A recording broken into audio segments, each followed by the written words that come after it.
Okay, this video is a quick reminder of what you're doing for paper two, what some people find the really difficult paper, part of paper two, 45 minutes for anthology poetry. What you need to do here is comparison. So I'm just going to remind you, for the mock, it's this theme we're doing, man versus nature, but very generally, we split the anthology, the AQA conflict anthology, into conflict of identity, who am I?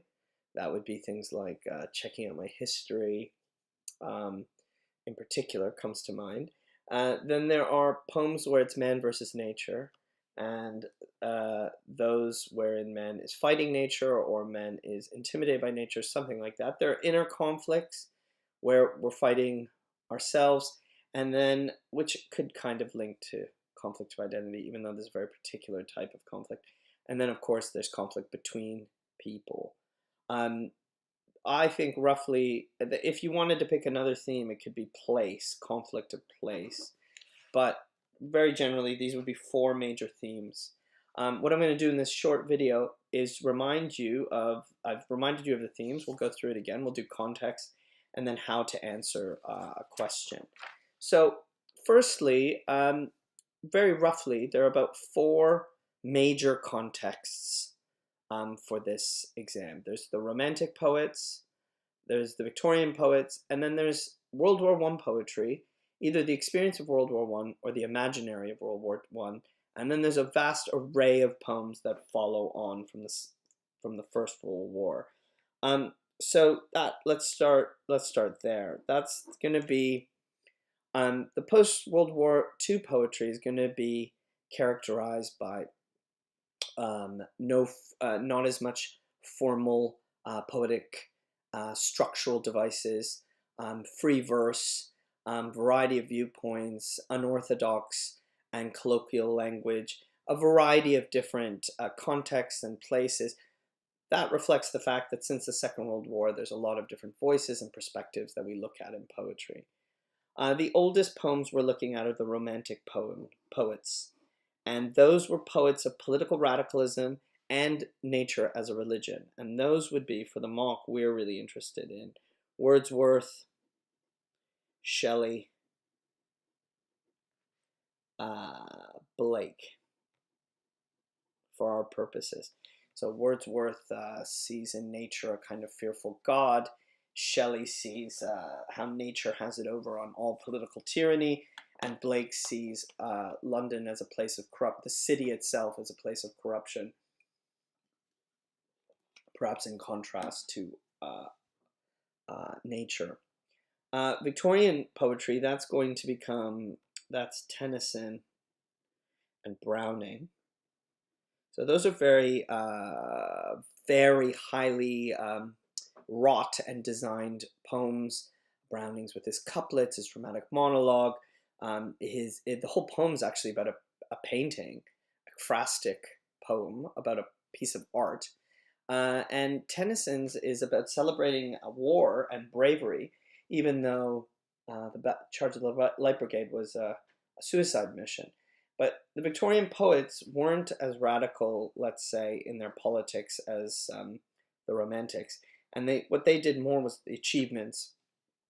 That's a really general idea. I don't know if that's completely true for all of it, but that could be a general context. Again, the context is kind of the situating the poem in a moment or in a school. Now, World War I, there are three poets. There's Wilfred Owen.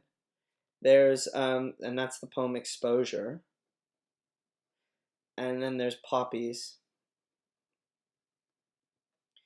And then there's Bayonet Charge. So Wilfred Owen actually fought in the war, and he was against the war, and his poetry really reflects how brutal and violently mad the war was, and Exposure confirms that. But the other two poems are part of the legacy of the war, remembering the war. So Poppies explicitly memorializes a soldier that died in the war from the perspective of a mother and her sadness at mourning. And Bayonet Charge is someone imagining a soldier from the First World War and him actually in a charge and feeling completely disillusioned. So whereas Owen is writing from the perspective of a soldier, Ted Hughes is imagining a soldier. All of this has to do with what the World War means for the British imagination. So all of these are the four major contexts. This is one way. Of course, every poem has a very particular context that you should revise, but a generalized context might help you in approaching your revision. And again, I would highly advise you to go to Quizlet and find the slides for the Dr. Jane, because I think someone else took Dr. Jane. Look me up, and you'll find all these slides for poetry, for Inspector Calls, for Romeo and Juliet, for Jekyll and Hyde there. Okay, so in general, we might think about these, as I said, these four themes. The one we're doing for the mock is man versus nature, and that would be exposure, Ozymandias, Prelude, the boat episode, and what else would it be? Exposure, Ozymandias, Prelude. Oh, one more is eluding me. Storm on the Island. Each of these show in their own way the power of nature. Exposure shows nature is much more violent and mean and brutal than actually even warfare, which is kind of boring. Ozymandias shows nature is more powerful than the most powerful tyrant. Man is nothing compared to eternity. Prelude, Wordsworth is autobiographical account of the thrill of stealing a boat, and then the fear and the terror of seeing a presence in nature that occupied him and followed him for the rest of his life. Storm on the Island is Seamus Heaney's poem in the voice of a character preparing for a huge storm on a small island and coming to the realization that the fear they have for these winds, the storm, is a big nothing. So yes, it's power, but also there's a kind of paradoxical nothingness in nature as well. Okay, now moving on to how to answer. Well, what's really difficult about this poem, this exam, is only one poem is printed. So what you've got to do right away when you see this poem is identify the theme, circle it, and think about the relevant context right away. If you can, you should think about what poem you're going to compare. What would be a relevant comparison, and you have to do one that you remember well. And since it's from your memory, you have to think of small one-word quotes, maybe. Definitely the title, which will be printed on the poem. But anything that you can remember at all that's relevant is really important. And this is part of the revision. Part of your job in revising is to read, reread, reread all the poems. Then look at all the notes and annotations and try to make a record of them. But of course, it's you trying to think about links and small things to memorize and learn. From the poem printed, try to get all your AO2, try to get all your quotes, the things you'll analyze from the poem itself. When you're comparing, you need to compare very clearly at the beginning and end of every paragraph if you can. And again, you're using one-word quotes. Even if you can't remember the quote exactly, you have to remember maybe even just a reference of something happening in the poem. That can also be evidence. Particularly for things not printed on the poem, you have to think about evidence in a more advanced way. So this is a graphic way of just thinking about, were a poem printed on the exam? You'd be looking for at least 5 quotes from it. Something from the opening for sure, something from the change in the middle of the poem, and definitely the closing. Since it's in front of you, you should try to get as many devices, as many of the most relevant quotes as you can. And you're thinking for the advanced marks, devices and effects as well when you're thinking about your paragraph. So I want to see you get at least 5 quotes from the opening poem. And then what you're doing is you're thinking about roughly 1, 2, 3 moments. 1, 2, 3 paragraphs. The opening, a middle, and the change. Again, this is a very basic structure and approach to this. As you get more complex and more advanced, you can come up with more thematic ways of comparing. I'm really giving a basic approach to this exam. So the second poem, you have nothing. It's from your mind. you need to kind of match it up and think about something that happens in the opening, the major device used in that poem. I think every poem has a major device, something used in the middle part of the poem, and of course the closing. So you're thinking about an argument, how a particular theme, for example, the power of nature, is shown in the opening, the middle, and the ending. You have to just push yourself and try, and even if you're making up a quote, you try as hard as you can to remember something relevant. And then what you're doing is thinking about, like, you know, in your introduction, what you need to give me is a summary, content, so that's the content of the poem. I want a little bit of context and the theme for both poems, and a comparison of theme. That's what you need in your introduction for both poems. That's exactly what you need and all you need. Then, hopefully, I'm looking in the mock for at least 2 comparisons, which would be 4 paragraphs.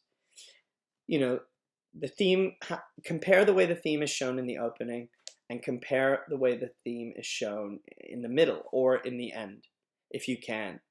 If you can do all 6 paragraphs, you're really on your way to really taking control of this exam. So when you're thinking about planning and you have about 5 minutes to plan, you have to make sure you have a point and a comparison. So whereas Storm on the Island shows the power of nature as being physical, Prelude shows the power of nature as being psychological. That would be both a point addressing the theme, power of nature, but actually trying to compare. At the end of the first paragraph on poem 1, you'd want to make sure you're very clearly returning to the question about the theme and how the poet does that. Here in the next paragraph, you have a point which is about the theme. But again, at the end of the second paragraph, it's really important that you have both the point and the comparison. So you're getting this point and comparison at the beginning and end of both of the double paragraphs. If you want to be really intense, you can do that comparison everywhere. And that way, you'd make sure to be extending and discussing always. We use this acronym to really show what you're doing, okay? You have your point, which is addressing the question. You have your evidence, which are quotes. You zoom in to a word that is important. You squeeze the lemon. You squeeze that word for its meaning, for its synonyms, for its possible associations. You pick a device. I mean, you got to explain what's going on in the poem. How does it link? And you've got to talk about the effects of language devices. It's a very boring way to read poetry for language devices, but it's important that when in writing about poetry, particularly because the exam board seems to be obsessed with it, is to find particular devices or ways that the poet uses to express their ideas and talk about, analyze the metaphor, analyze the simile, do some work in looking at why it is that the poet's using these things and what the effect is on you, the reader. So Pee-wee still stands. The only thing that you got to think about is the comparison. And at the end of Pee-wee, we always return to question at the top and the bottom of every paragraph. So that's just a really quick reminder. Again, we would be looking for an introduction, 1, 2, 3, 4. Those are comparisons, right? And if you could get up to 5 and 6, that would be really amazing. If you're really on it, a conclusion could be something, a small conclusion could be your own opinion, but it's really an afterthought. It's something to think about when you're refined and really in control of yourself in this exam. So if you review today what it is to do in this exam, and then start to go back to your notes, watch my videos. Some of them are quite old, so you may want me to, I might need to redo some. You can let me know. You need to know those poems. You need to know them inside and out. You need to know the context, what's being said, the change, the devices being used, and the themes that link to each of those poems. Good luck and good revising.